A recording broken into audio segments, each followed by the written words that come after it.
The ink on the divorce papers was still wet when Pablo laughed, a cold, jagged sound that echoed off the glass walls of the high-rise conference room. He looked at the woman sitting across from him, seeing only a ragged housewife in a thrift store coat, a burden he was finally shedding for a younger, shinier model. He thought he was discarding a failure. He had no idea that the trembling hand signing the documents belonged to the sole heiress of the impossible powerful St. Clair banking dynasty. Pablo wasn't just signing a divorce, he was signing his own death warrant in the business world, and he wouldn't realize it until the ground beneath him had already crumbled. The wind howled against the 34th floor windows of the Meyer and Cumbers headquarters in downtown Chicago, a stark contrast to the stifling, sterile silence inside the boardroom. Charlotte sat with her hands folded in her lap, her knuckles white. She wore a faded grey wool coat that had seen better days, the hem fraying slightly, a detail that Pablo's eyes had snagged on the moment she walked in. Pablo Meyer sat opposite her, flanked by his lawyer, a man named Arthur Pence, who looked like a vulture in a $3,000 suit. Pablo checked his Rolex, an ostentatious gold piece Charlotte had saved for 3 years to buy him for his 30th birthday. He didn't look at her face. He looked through her. "Let's speed this up, Charlotte," Pablo said, his voice smooth but laced with impatience. "I have a flight to Aspen in 2 hours. Lydia is waiting in the car." The mention of the name, Lydia, felt like a physical blow. Lydia was his secretary, 22, fresh out of college, with eyes that looked at Pablo like he was a god and a moral compass that pointed wherever the money was. "I just want to read the terms one last time, Pablo," Charlotte said softly. Her voice was steady, though her heart hammered a frantic rhythm against her ribs. Pablo scoffed, leaning back in his leather chair. "Terms? What terms? You came into this marriage with nothing, and you're leaving with... Well, Arthur was generous enough to secure you a settlement. $5,000. Enough to get you a studio apartment in some forgotten corner of the city and maybe a cat to keep you company." Arthur Pence slid the document across the mahogany table. "It's a standard non-contested dissolution, Mrs. Meyer. You waive all rights to Pablo's future earnings, the company shares, and the penthouse. In exchange, Mr. Meyer is providing a goodwill payment to assist in your transition." "Goodwill?" Charlotte repeated, tasting the bitterness of the word. She looked around the room. She remembered when Pablo started this company in their cramped, one-bedroom apartment. She remembered eating instant noodles for dinner so he could afford a decent suit for his investor meetings. She remembered proofreading his pitches, soothing his ego when he failed, and staying up until 4 a.m. organizing his chaotic finances. "I built this with you," she whispered. Pablo slammed his hand on the table, making the water pitcher jump. "You did nothing. You kept the house warm. You cooked dinner. You were a glorified maid, Charlotte. I built Meyer and Coopers, my genius, my networking, my sweat. Don't you dare try to claim credit for my empire because you made coffee in the mornings." He stood up, walking to the window and looking out at the city skyline. "Look, I've outgrown you. It happens. Some people are destined for the penthouse, and some are destined for the basement. You're a basement person, Charlotte. You're plain. You're unambitious. You're boring. Lydia understands the world I live in now. She fits the image. You? You're an anchor." Charlotte looked down at the paper. Plain. Unambitious. Boring. For 3 years she had played the role. She had hidden her identity to ensure that the man she loved her, not the 11-figure trust fund attached to her last name. She had wanted a simple life. She had wanted to believe that Pablo Meyer was a good man. She picked up the pen. $5,000, Charlotte said, her voice devoid of emotion now. And I disappear? Like you were never here, Pablo grinned, turning back to her. I'll even throw in an Uber to the bus station. I'm feeling charitable. Charlotte signed the paper. Her signature was elegant, practiced, and sharp. Charlotte Meyer. There, she said, sliding the papers back. Pablo snatched them up, handing them to Arthur. Done. Finally. He pulled a check from his jacket pocket and tossed it onto the table. It fluttered and landed near her elbow. Don't spend it all in one place, sweetheart. Actually do. Buy yourself some better clothes. You look like a charity case. Charlotte stood up. She didn't take the check. Keep it, Pablo, she said, buttoning her frayed coat. You're going to need it more than I will. Pablo laughed, a loud, booming sound. I just closed a deal with the Vanguard Group worth $20 million. I think I'll be fine without your pocket change. Get out of my office, Charlotte. You're trespassing now. She turned and walked toward the heavy glass doors. As she pushed them open, she heard Pablo's voice one last time, loud enough for her to hear. Arthur, call the cleaners. The room smells like poverty. Charlotte didn't look back. She walked to the elevator, pressed the button for the lobby, and watched the numbers descend. 34, 20, 10, lobby. With every floor that passed, the posture of the defeated housewife melted away. Her shoulders straightened, her chin lifted. The dullness in her eyes was replaced by a cold, glittering steel.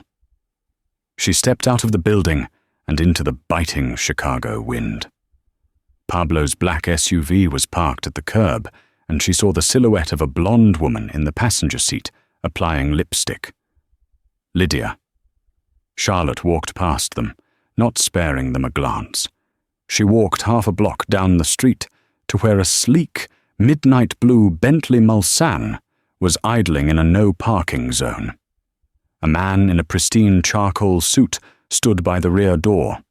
He was older, with silver hair and the posture of a retired military officer. When he saw her, he bowed deeply. Not a nod, but a bow of genuine reverence. "Good afternoon, Miss St. Clair," the man said. Or should I say, Madam Chairwoman. Charlotte, now Genevieve St. Clair, exhaled a cloud of white mist. She unbuttoned the frayed grey coat, shrugged it off, and dropped it into a nearby trash can.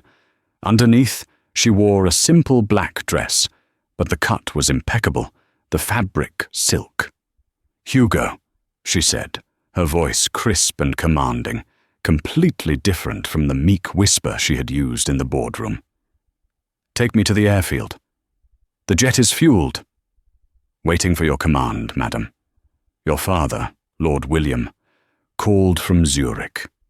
He is anxious to know if the experiment is concluded." Genevieve slid into the back seat of the Bentley, the smell of rich leather welcoming her back to the world she had abandoned for love. "The experiment is over, Hugo," she said, her eyes darkening as she watched Pablo's building recede through the tinted glass. "And the acquisition is about to begin. Connect me to the board of directors. I want a hostile takeover strategy for Meyer & Co. on my desk by tomorrow morning." Hugo closed the door, shutting out the noise of the city. "With pleasure, madam." The Gulfstream G650 sliced through the clouds, cruising at 45,000 feet toward New York City. Inside, the cabin was silent, save for the hum of the engines and the clinking of crystal. Genevieve St. Clair sat in a cream-colored leather swivel chair, a glass of vintage Dom Perignon untouched on the table beside her. She was scrubbing her face with a warm towel, removing the makeup she had used to make herself look tired and worn down for the last 3 years.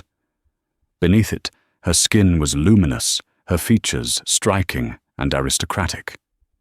Across from her sat her personal assistant, a sharp-eyed woman named Eleanor, who was currently typing furiously on a tablet. "Status report on Meyer & Co. Genevieve ordered, tossing the towel into a hamper. Eleanor didn't look up.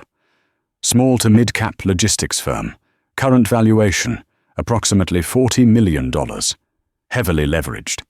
Pablo Meyer has taken out 3 significant loans in the last 6 months to expand his fleet and renovate his office space. He's banking everything on the Vanguard deal. The Vanguard deal, Genevieve mused, a cruel smile touching her lips. Who is the lead negotiator for Vanguard? Thomas Wright. He's a shark. He's also my godfather's golf partner, Genevieve said. Get Thomas on the secure line. Tell him the St. Clair family calls in its favor today.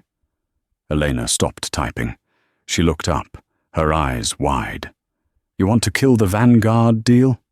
No, Genevieve said, standing up and walking to the wet bar to pour herself water. Killing it is too easy. If the deal dies, Pablo just goes bankrupt. He blames the market. He moves on. I don't want him to go bankrupt. I want him to be obliterated. I want him to believe he's won, right up until the moment the floor opens up. She took a sip of water. Tell Thomas to delay the signing. Tell him to express concerns about the leadership stability at Meyer & Co., specifically regarding the CEO's personal volatility. And then, Genevieve turned, her silhouette framed by the clouds outside the window. We introduce a new investor, a savior, a mysterious holding company that offers Pablo a lifeline just as he's drowning. We will own his debt. We will own his assets. And eventually, we will own him. The name of the holding company? Elena asked. Nemesis Capital, Genevieve said. Registered in the Caymans.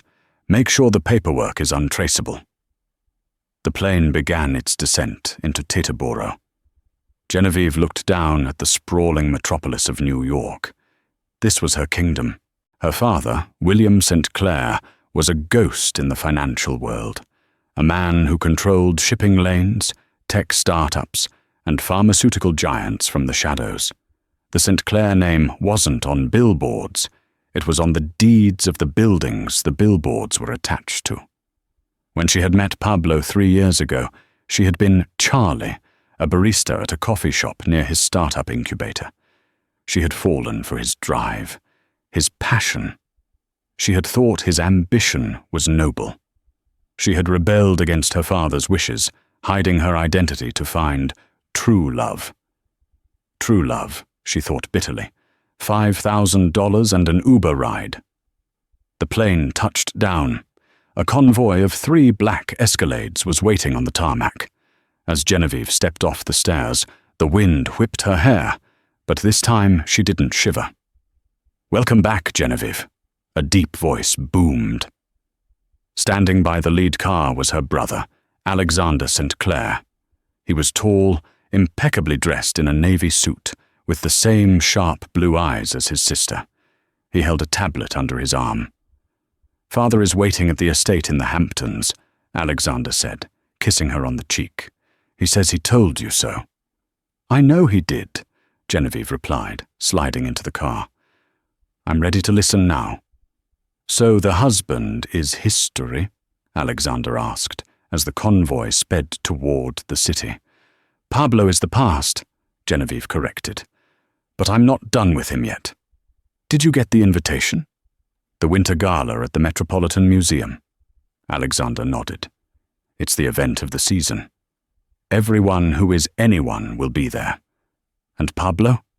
He bought a ticket, a very expensive one. He's trying to court new investors since he thinks the Vanguard deal is a lock. He's bringing the mistress. Genevieve leaned back, the leather creaking softly. Good. I want a dress, Alexander. I want something that screams war. I'm going to that gala. He won't recognize you? Alexander asked skeptically. You were married for 3 years. He never looked at me, Xander, Genevieve said softly. He looked at a maid. He looked at a prop. He never actually saw me. Besides, she gestured to her face, her hair, her posture. The transformation from the downtrodden Charlotte to the imperious Genevieve was total. Charlotte Meyer wore oversized sweaters and no makeup and kept her head down. Genevieve St. Clair is going to burn the room down. 2 weeks had passed since the divorce papers were signed.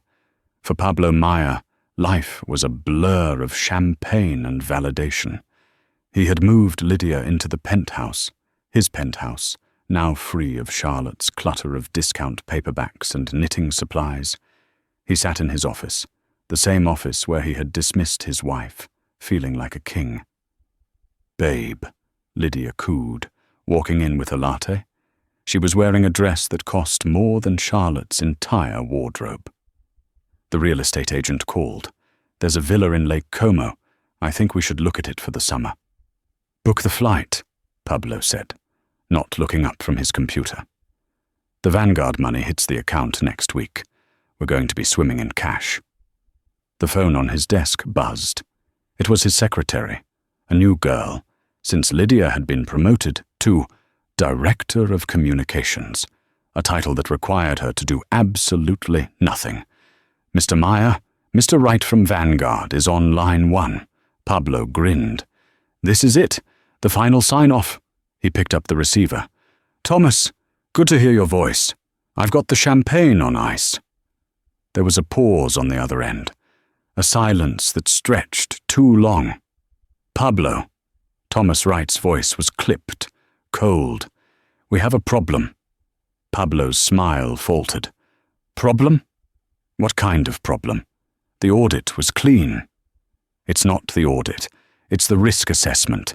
The board is uncomfortable with the recent volatility in your personal life. A divorce can get messy. Hidden assets, alimony disputes. We don't like uncertainty." "There is no uncertainty." Pablo stood up, gripping the phone. "She signed the papers. She's gone. It was a clean break. She got nothing." "That's actually part of the problem," Thomas said. "A judge could view that settlement as coercive. If she comes back with a lawyer, Meyer and Kopsu could be tied up in litigation for years. We're putting the deal on hold, Pablo, indefinitely." "You can't do this," Pablo shouted, sweat instantly breaking out on his forehead. "I've leveraged everything on this deal. I have loans due next month." "I'm sorry, Pablo. It's just business. We'll revisit in a quarter. Maybe 2. The line went dead.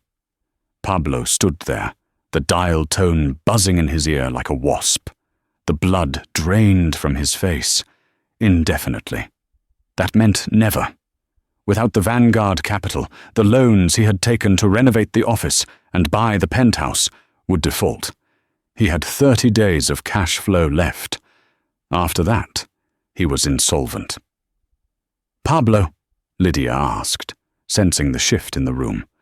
"What's wrong? Are we still going to Como?" "Shut up about Como," he snapped, slamming the phone down. He ran a hand through his hair. "They pulled the deal. We're in trouble." "So fix it," Lydia shrugged, inspecting her nails. "You're the genius, remember?" Pablo glared at her. For a split second, he remembered Charlotte. Charlotte would have already had a spreadsheet open. Charlotte would have been making coffee and listing alternative lenders. Lydia just looked bored. The intercom buzzed again. "What is it now?" Pablo barked. "Mr. Meyer," the secretary's voice trembled. "There's a call on line 2, a representative from Nemesis Capital. They say they heard about the Vanguard fallout and might be interested in stepping in." Pablo froze. Nemesis Capital? He had never heard of them. But news traveled fast in high finance. If vultures were circling, maybe he could convince one to feed him instead of eat him. "Put them through," Pablo said, straightening his tie, even though no one could see him. "This is Pablo Meyer." "Mr. Meyer," a voice came through. It was smooth, synthetic, almost mechanical. "We represent a private equity trust. We understand you have a liquidity gap. We are prepared to offer a bridge loan of $50 million. Immediately." Pablo's knees nearly gave out. 50 million. It was more than Vanguard had offered. "What are the terms?" Pablo asked, his voice breathless. "Standard," the voice said. "Equity collateral, and 1 seat on the board for our representative. A silent partner." "Done," Pablo said without hesitation. "Send the papers." He hung up and looked at Lydia, the color returning to his cheeks. "We're back in business. Better business. I told you, Lydia, I'm untouchable." He didn't know that the silent partner was currently sitting in a penthouse overlooking Central Park, watching his stock price tick downward on a monitor, sipping tea with a smile that could freeze water. The Metropolitan Museum of Art was transformed into a glittering cavern of gold and velvet for the Winter Gala. This was the holy grail of New York society, a place where net worth was measured not in millions, but in billions, and where influence was the only currency that mattered. Pablo Maya stepped onto the red carpet, adjusting his bow tie. He felt like he belonged. With the infusion of cash from Nemesis Capital, he had convinced himself that he was part of the elite. He had spent $10,000 on a table, a frivolous expense he justified as marketing. Clinging to his arm was Lydia. She wore a bright red dress that was cut too low in the front and too high in the thigh. It was expensive, certainly, but it lacked the subtle elegance that the old money families appreciated. She was chewing gum, snapping it softly as she looked around for photographers. "Smile, babe," she whispered, digging her acrylic nails into his bicep. "I see a camera."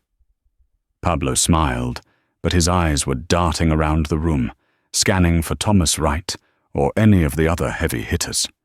He needed to prove he was still standing. As they entered the great hall, the atmosphere changed. The air was perfumed with expensive cologne and fresh orchids. Waiters in white gloves moved like ghosts with trays of caviar. "Pablo!" a voice called out. It was Greg Miller, a rival CEO who ran a mid-sized logistics firm. "Heard about Vanguard. Tough break, buddy. You looking for a buyer?" Pablo stiffened. "Vanguard was small potatoes, Greg. We went with a private equity firm. Much deeper pockets. We're actually looking to acquire, not sell." Greg smirked, clearly not believing him. "Right. Well, good luck with that. Oh, look, the St. Clairs are arriving." The room seemed to tilt.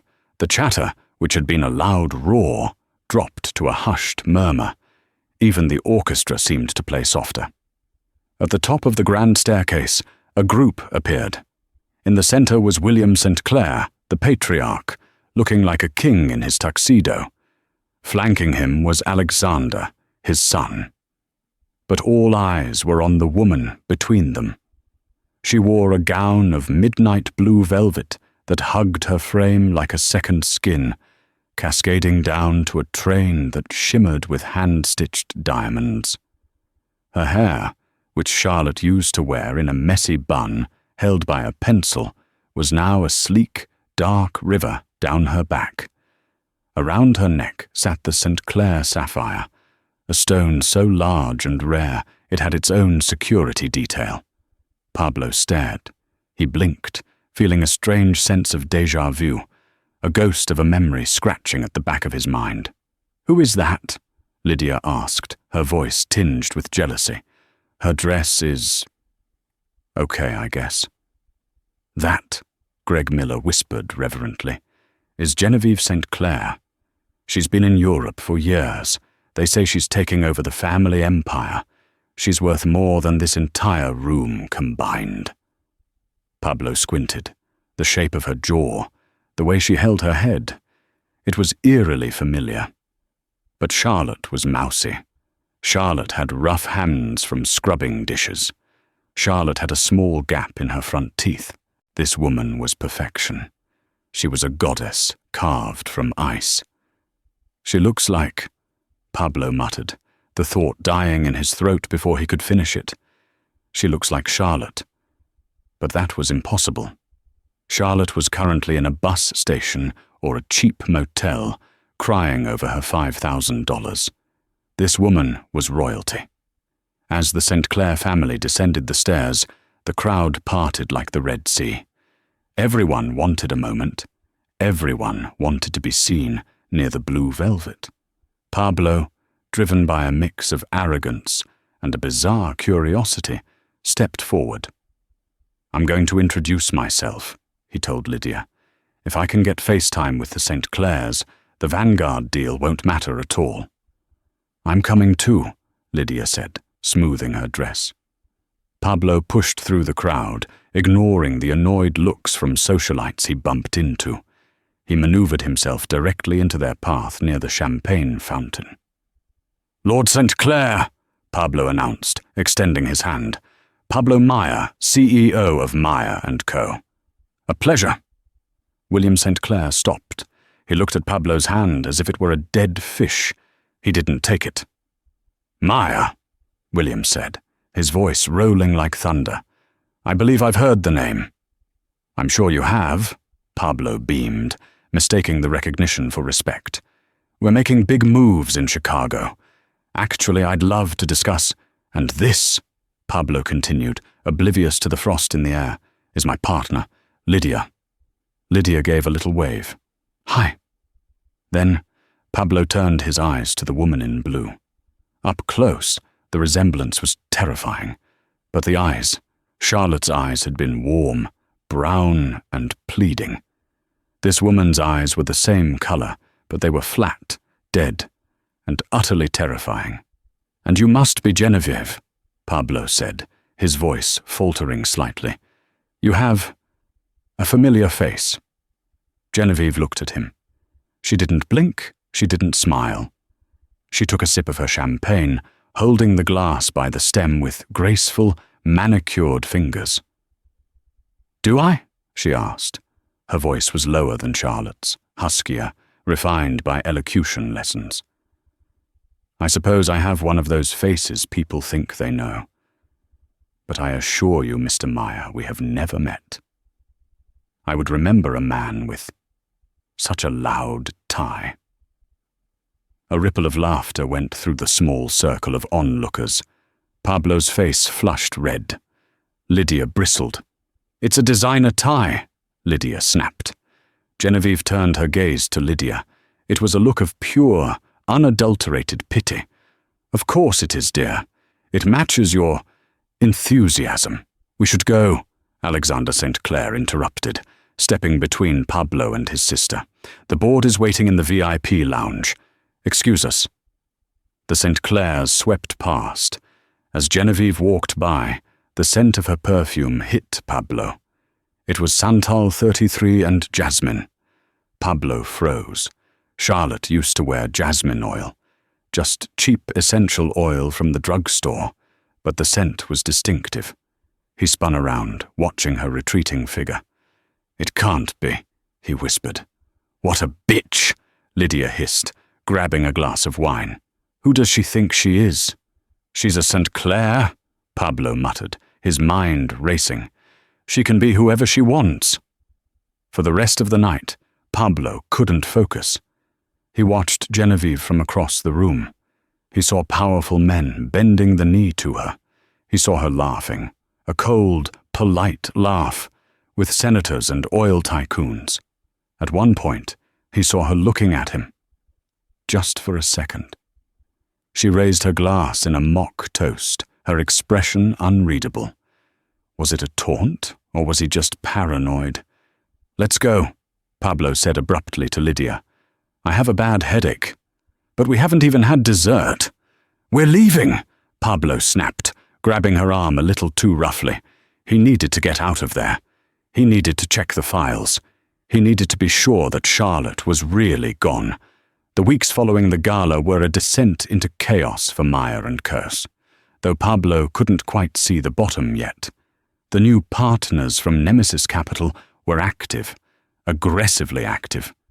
They sent a representative to the office, a man named Mr. Finch. Finch was a nondescript man with grey skin and grey suits, who sat in the corner of board meetings taking notes on a yellow pad. Nemesis Capital suggests we cut the customer service department by 40%, Finch said during the Tuesday morning briefing. We can't do that, Pablo argued. Customer service is our backbone. If we cut staff, clients will leave. The numbers suggest otherwise, Finch droned. The overhead is too high. Nemesis requires a 15% reduction in OPEX, operating expenses, by the end of the month to release the next tranche of funding. Pablo rubbed his temples. He was trapped. He needed the funding to pay the interest on the loans he'd taken to buy the new fleet of trucks. If he didn't cut costs, Nemesis would cut the money. Fine, Pablo said, defeated. Fire them. But keep the managers. The managers are the most expensive, Finch corrected. They go first. By Friday, 40 loyal employees were escorted out of the building with cardboard boxes. Among them was Mrs. Higgins, the head of HR, who had been with Pablo since the garage days. She had cried in his office, begging for her pension. Pablo had looked away, blaming the investors. Meanwhile, his personal life was bleeding him dry. Lydia had taken the untouchable comment to heart. She had leased a Porsche. She had hired a personal chef. She was spending thousands a week on spa treatments. Lydia, you have to slow down, Pablo said one evening, over a dinner of lobster thermidor he had no appetite for. The cash flow is tight until next quarter. You're the CEO, Lydia scoffed, pouring more wine. Just give yourself a bonus. That's what rich people do, Pablo. Don't be so stingy. You sound like your ex-wife. Pablo slammed his fork down. Don't mention her. Why? You still obsessed with her? Or are you obsessed with that Genevieve woman? I saw your search history, Pablo. Genevieve St. Clair husband. Genevieve St. Clair background. It's pathetic. I'm just doing due diligence, Pablo lied. She's a major player. He went to his study and locked the door. He unlocked his safe and pulled out the divorce file. He stared at Charlotte's signature. Charlotte Meyer. He had hired a private investigator the day after the gala. Just to be sure. The report lay on his desk now. Subject, Charlotte Meyer. Current status, unknown. Last known. Location, Greyhound Bus Station, Chicago, IL, Jan 14th. Notes. Subject appears to have no digital footprint prior to 2021, no social media, no family records found under maiden name Charlotte Smith. Smith, Pablo muttered. The most common name in the world. Convenient. He couldn't shake the feeling that he was missing something massive. But the crisis at work demanded his attention. The phone rang. It was Finch. Mr. Meyer, bad news regarding the South Asian supply chain. What now? The shipping containers have been held up at customs in Mumbai, indefinitely. It seems there was an anonymous tip about contraband. Contraband? We ship textiles. Nevertheless, Finch said calmly, the inventory is seized. That inventory was collateral for the bridge loan. Since the collateral is gone, Nemesis Capital is triggering the Material Adverse Change Clause. Pablo's blood ran cold. What does that mean? It means the full 50 million is due, immediately. I can't pay that, Pablo stammered. You know I can't. The money is tied up in the fleet. Then we will have to look at other options, Finch said. Asset liquidation, or equity conversion. Equity conversion? Yes. Nemesis converts the debt into stock, at current valuation, which has dropped significantly due to the customs scandal. Nemesis would own 65% of Meyer & Co. That's a takeover, Pablo screamed. You set me up. Who is behind this? Who owns Nemesis? The owner prefers privacy, Finch said. But they are willing to meet with you to discuss the transition of power. Tomorrow. 9 at what a.m. at the St. Clair Tower. Pablo dropped the phone. The St. Clair Tower. The pieces slammed together in his mind like a car crash. The resemblance. The sudden appearance of Nemesis right after the divorce. The specific torture of his company. "No," he whispered, standing up and backing away from the desk. "No, no, no. She was a barista. She didn't know how to use a dishwasher properly. She clipped coupons." But he knew. Deep down, the horror was blooming. He had treated the heiress to a $1 trillion fortune like a servant. And now, she was coming to collect. He didn't sleep that night. He sat in his chair, watching the sun rise over a city he used to think he owned. The St. Clair Tower was not just a building. It was a monolith of black glass that punctured the clouds. It made Pablo's office building look like a dollhouse. Pablo walked into the lobby, his eyes rimmed with red, his suit rumpled. He hadn't shaved. He walked past the security guards who seemed to be expecting him. "Mr. Meyer," a receptionist said. "Top floor. The chairwoman is expecting you." The elevator ride took a full minute. His ears popped. He felt like he was ascending to Judgment Day. When the doors opened, he wasn't in an office. He was in a garden. The top floor was a glass-enclosed atrium filled with rare tropical plants, a waterfall, and the soft sound of birds. It was a display of wealth so exorbitant it was nauseating. In the center of the garden, sitting at a white marble table, was Genevieve St. Clair. She was wearing a white power suit, crisp and sharp. She was reading a newspaper.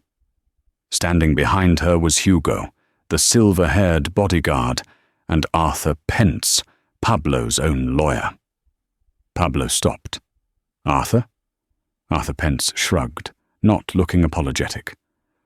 "I represent the highest bidder, Pablo. You know how the game is played." Pablo looked at Genevieve.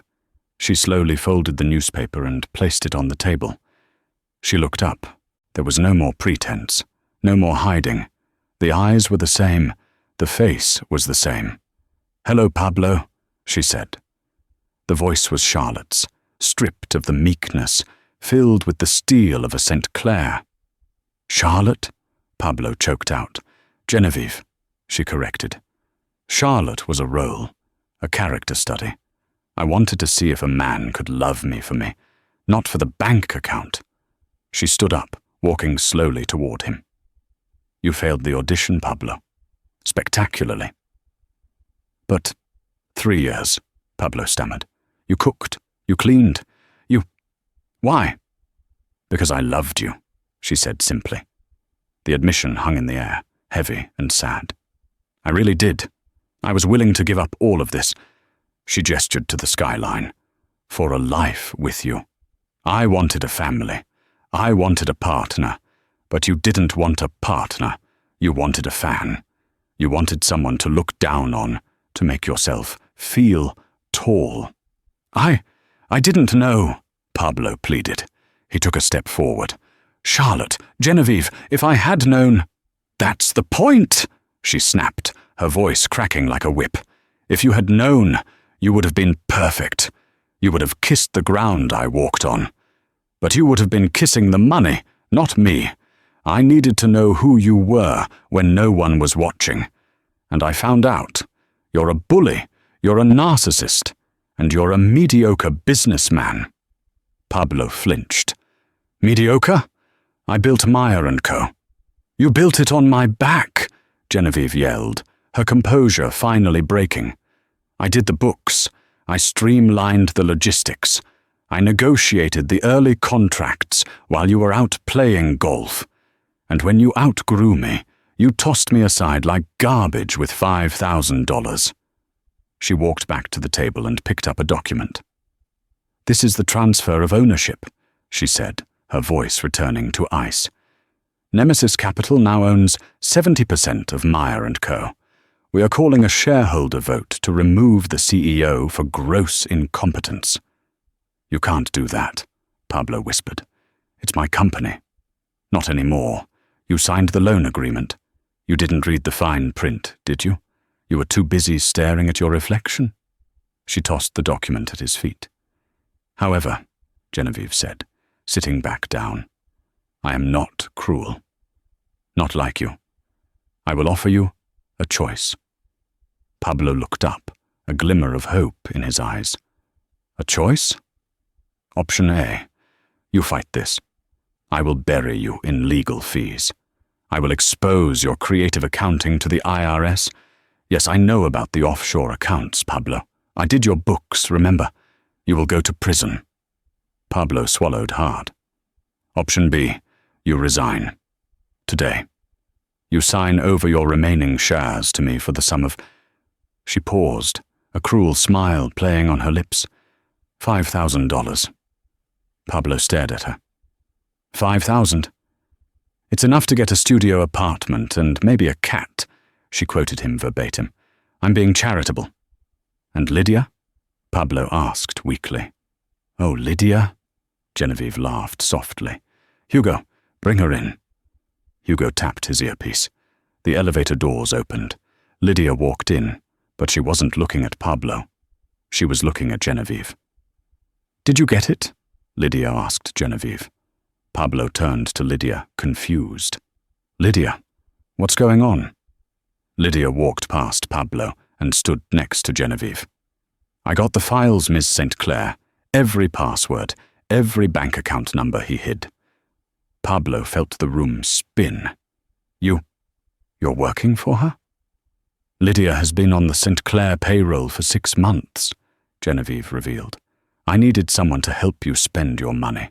Someone to distract you while I set the trap. Lydia is very expensive, Pablo. I told her to be.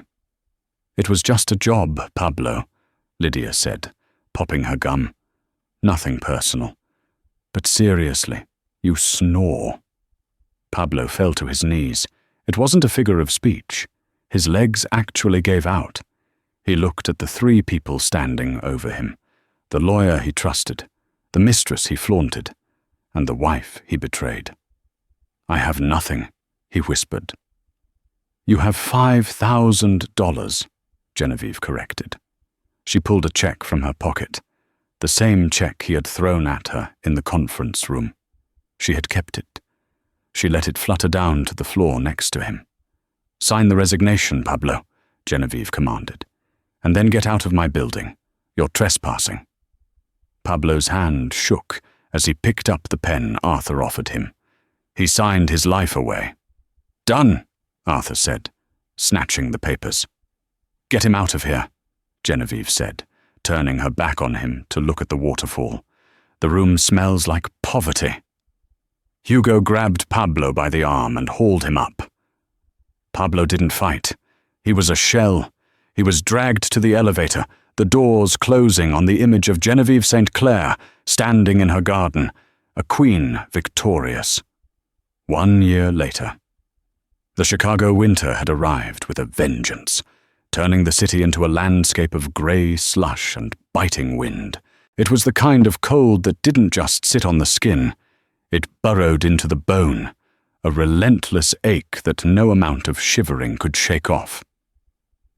Pablo Meyer stood on the corner of Milwaukee and Division, huddled inside a puffy, neon-orange synthetic jacket he had purchased from a surplus discount bin. It was 2 sizes too big, making him look like a deflated balloon. But he didn't care about the silhouette anymore. He only cared that it blocked the wind. He stamped his feet against the concrete, the cheap rubber of his work boots offering little insulation against the frozen pavement. He checked his watch. It wasn't the heavy gold Rolex Daytona he used to wear, the one he had flaunted at board meetings as a symbol of his virility. That had been sold 11 months ago to pay the retainer for a defense attorney who ultimately couldn't save him from the IRS audit Genevieve had triggered. Now, a scratched plastic Casio digital watch was strapped to his wrist, 5:14 p.m. The bus was late. Again. Pablo rubbed his hands together, his knuckles raw and chapped. His shift at the fulfillment center had run long today. For 8 hours he had lifted, scanned, and stacked heavy boxes, his back screaming in protest with every bend. The irony was a bitter pill he swallowed every single day. He used to be the CEO of a logistics empire, the man who moved millions of dollars of freight with a single phone call. Now he was just a cog in the machine he used to think he owned. He was employee number 492, answering to a 20-year-old shift supervisor named Tyler, who yelled if Pablo took a bathroom break longer than 3 minutes. Bus 56, the digital sign above the stop finally flashed, cutting through the gloom. Pablo let out a sigh that instantly turned into a cloud of white vapor. He joined the shuffle of tired, worn-down commuters boarding the bus. He tapped his transit card, a sound that replaced the smooth purr of his Bentley's engine, and moved toward the back. The driver, a heavy-set man named Stan with a thick grey mustache, glanced in the rear-view mirror as Pablo passed. "Cold one tonight, Pablo," Stan grunted. "Yeah, Stan. Cold one," Pablo muttered, keeping his head down. He found a seat near the rear window, the glass frosted over with a layer of grime and ice. He slumped against the plastic seat, his body heavy with exhaustion. From his backpack, he pulled out his dinner, a sandwich made of bologna and yellow mustard on white bread that had gone slightly stale.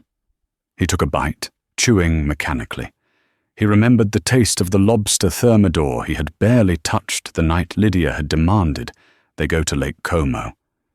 He remembered the vintage Pinot Noir he used to pour down the drain if it wasn't breathed properly. Now he rationed his calories. Lydia was gone. She had vanished the moment the money dried up, leaving behind nothing but credit card debt and a cruel text message that simply said, "Game over." His friends from the club? They stopped returning his calls the day the news of his resignation hit the papers. Arthur Pence, his lawyer? He was now on retainer for Nemesis Capital. Pablo was alone in a way he hadn't thought possible. He lived in a basement studio apartment in Wicker Park, a damp, windowless box that smelled perpetually of mildew and old pipes. His only companion was a stray tabby cat with a torn ear he had found shivering near a dumpster. He named the cat Karma. It was the only living thing that didn't judge him, mostly because he fed it half his sandwich. As the bus lurched forward, stopping at a red light in the financial district, Pablo used his fingernail to scrape a small peephole in the frost on the window. He looked out at the towering skyscrapers, their glass facades glittering like diamonds in the darkness. He used to be up there. He used to look down on people like him. And then the bus turned the corner, and the light hit him. On the side of the building that had once been the headquarters of Meyer & Co., a massive, high-definition digital billboard lit up the night sky. The glare was so bright it illuminated the dirty snow on the sidewalk below. It was an advertisement for St. Clair Global Logistics. The image on the screen was 50 feet tall. It was Genevieve. Pablo stopped chewing. The sandwich turned to ash in his mouth. She looked magnificent. She wasn't wearing the frayed grey wool coat he had mocked her for. She was wearing a tailored white blazer that screamed authority. A white hard hat tucked under her arm. She stood in front of a fleet of sleek electric shipping trucks, looking directly into the camera. But it wasn't the clothes that broke him. It was her face. Her skin was glowing, vibrant and alive. Her eyes, the same dark eyes he had ignored for 3 years, were sharp and filled with a fierce intelligence. But mostly, it was her smile. It was a small, confident smile. Not arrogant, but assured. It was the same smile she used to give him when he came home late from a failed pitch meeting, the one that silently said, "I believe in you. We can fix this." He had seen that smile 1,000 times over instant noodles in their first apartment. He had seen it when she ironed his shirts. He had seen it when she balanced his checkbook so he wouldn't feel like a failure. The text on the billboard faded in, bold and elegant. Leadership with heart, innovation with integrity. The future is St. Clair. Pablo pressed his hand against the cold, vibrating glass of the bus window. The condensation wet his palm. "I had that," he whispered, his voice cracking. "I had her." The realization hit him harder than the bankruptcy. He hadn't just lost a fortune. He hadn't just lost a company. He had lost the only person in the world who had loved him when he was nothing. Genevieve hadn't hidden her identity to trick him. She had hidden it to protect herself from exactly what he became. She wanted a partner, and he had treated her like a prop. You didn't want a partner. You wanted a fan. Her words echoed in his head, louder than the roar of the bus engine. He had chased the validation of strangers, investors, socialites, gold diggers like Lydia, while the most valuable thing in his life sat quietly on his couch, knitting scarves and loving him. "Next stop, Division Street," the automated voice announced, devoid of empathy. Pablo didn't move for a long moment. Tears, hot and stinging, welled up in his eyes, blurring the image of the woman on the billboard. He wasn't crying because he was poor. He wasn't crying because he was cold. He was crying because for the first time in his life, he saw himself clearly. He was a small man who had been given a kingdom, and he had burned it down because he was too busy looking in the mirror. The bus doors hissed open. Pablo wiped his face with his rough, calloused hand, pulled his hood up, and stepped out into the freezing night. He had 5 blocks to walk to his basement. Karma would be waiting to be fed. High above the city, 40 floors up in the penthouse office of the St. Clair Tower, the air was warm and scented with fresh lilies. Genevieve St. Clair stood by the floor-to-ceiling window, looking down at the ribbon of traffic that wound through the city like a river of red and white lights. She held a cup of tea in her hands, the porcelain warm against her skin. "Madam Chairwoman." She turned. Hugo stood in the doorway, holding a tablet. His silver hair was perfectly in place, his demeanor as stoic as ever. "The board is ready for you, Genevieve," Hugo said gently. "The acquisition of the European shipping lines is prepared for your signature. The partners are waiting." Genevieve nodded, walking back to her desk. The office was modern, open, and full of light, a stark contrast to the dark mahogany cave Pablo had preferred. She placed her tea down next to a small, framed photograph. It wasn't a picture of her father, or her wealth, or her new fleet of trucks. It was a picture of her younger self, sitting in a coffee shop in jeans and a t-shirt, reading a book. It was a reminder of the girl she used to be, the girl who just wanted to be loved for who she was. She looked at the photo and felt a sense of profound peace. The anger was gone. The need for revenge had faded, replaced by a quiet, unshakable strength.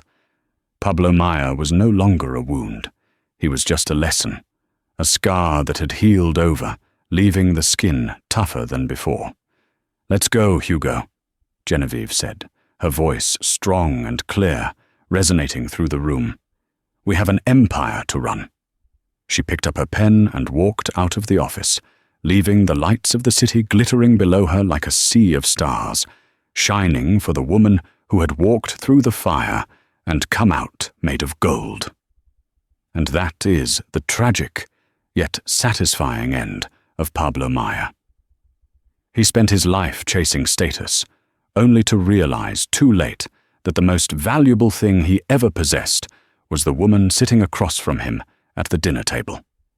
It's a harsh reminder that true wealth isn't found in bank accounts, stock options, or luxury cars. True wealth is loyalty, love, and the character we show when we think no one is watching. Pablo thought he was discarding a boring wife, but he was actually throwing away his own future.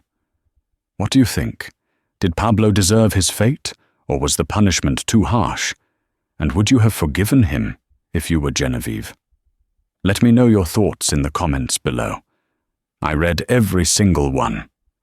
If you enjoyed this story of betrayal, revenge, and justice, please hit that like button. It really helps the channel grow. And don't forget to subscribe and ring the notification bell so you never miss a new story. Thanks for listening, and I'll see you in the next video.